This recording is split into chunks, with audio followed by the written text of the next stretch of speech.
નમસ્કાર મિત્રો, આપણે બધા જ ભગવાનને શોધીએ છીએ.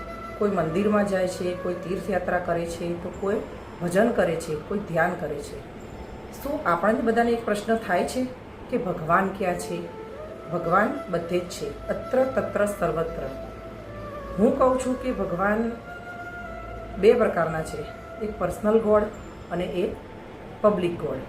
પર્સનલ ગોડ એટલે આપણા અંતરાત્મામાં રહેલો ભગવાન, એને પર્સનલ ગોડ કહીએ છીએ. અને એક પબ્લિક ગોડ, જ્યાં આપણે મંદિરમાં દર્શન કરવા જઈએ છીએ અને બધા નમન કરીને એમના આશીર્વાદ માગે છે, એ છે પબ્લિક ગોડ. મંદિરનો ભગવાન આપણને ભક્તિ શીખવે છે, જ્યારે અંદરનો ભગવાન આપણને સત્ય શીખવે છે.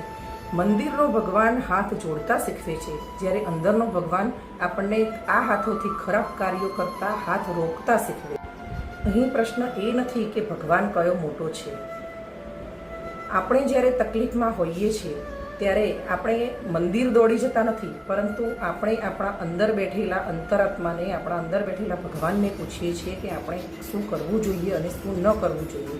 અને અંતરાત્મામાંથી જે અવાજ આવે છે એ મુજબ જ આપણે કામ કરીએ છીએ. મંદિરનો ભગવાન આપણને માર્ગ બતાવે છે, પરંતુ અંતરનો ભગવાન એ આપણને માર્ગ પર ચાલવાનો રસ્તો બતાવે છે. તો મંદિર જવું એટલું જ જરૂરી છે, પરંતુ અંદરના અંતરાત્માનો જે મંદિર છે, ભગવાન છે, એને પણ જાગૃત રાખવું એટલું જ જરૂરી છે.